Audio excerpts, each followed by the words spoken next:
Je me dis qu'on ne peut pas bâtir une société très forte avec autant d'enfants de la rue. Parce que dans la rue, il n'y a pas d'encadrement, il n'y a pas d'éducation.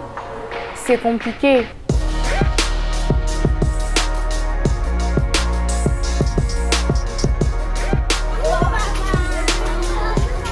J'ai une passion qui s'est transformée en mode de vie et donc je fais tout ce qui est philanthropie, je m'occupe des enfants de la rue.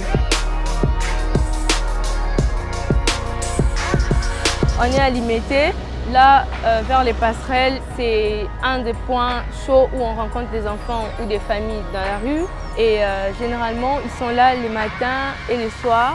La journée ils vont se déambuler pour chercher les pains et de quoi vivre.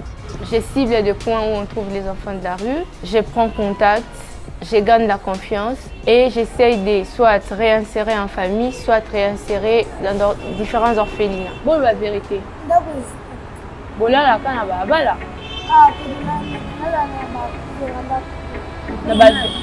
la véranda. Et au Congo, comme partout ailleurs d'ailleurs, on trouve aussi des enfants de la rue. À Kinshasa, ce phénomène s'appelle les enfants qu'on appelle les chégués. Ces enfants se retrouvent dans la rue pour plusieurs causes. Il y en a qui y arrivent pour cause des divorces des parents, maltraitance, pauvreté, guerre, ainsi de suite. Il y en a d'autres, la pauvreté, les deux parents se retrouvent dans la rue et les enfants aussi se retrouvent dans la rue. Ils n'ont plus de logement, tout part de là.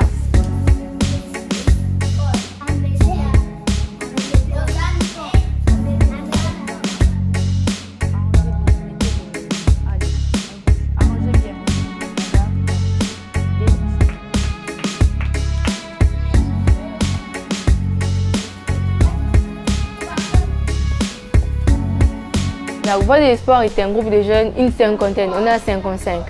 Donc si chacun donne 1000 francs, on a 55 000 francs déjà la semaine. Donc les mois, on a 55 000 multiplié par 4 semaines. On sait approvisionner la maison, on sait amener à l'hôpital quand ils sont malades. Et on sait aussi, parce qu'il n'y a pas que la maison des anges qui accueille les enfants de la rue, il y a des maisons partenaires qui acceptent de prendre des plus âgés et ainsi de suite.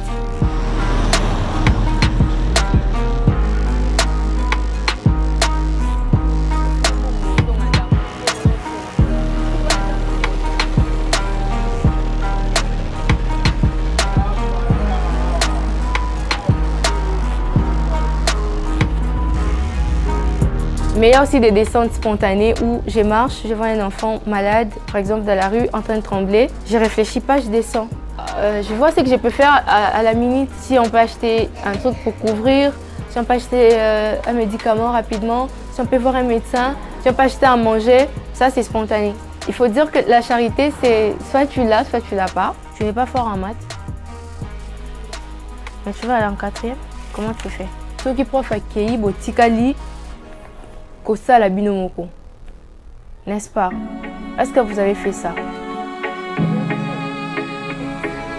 Beaucoup de difficultés. Déjà, c'est pas facile de gagner la confiance des enfants qu'on trouve dans la rue.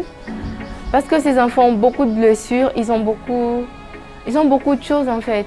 La procédure est un tout petit peu longue. Ça peut prendre 2 jours, 1 mois, où on est toujours derrière 2 ou 3 enfants qu'on doit ramener.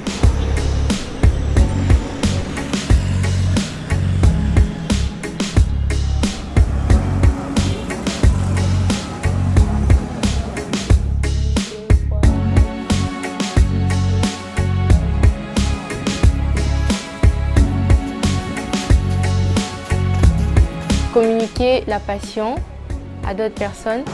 Comme ça, on est une force de génération.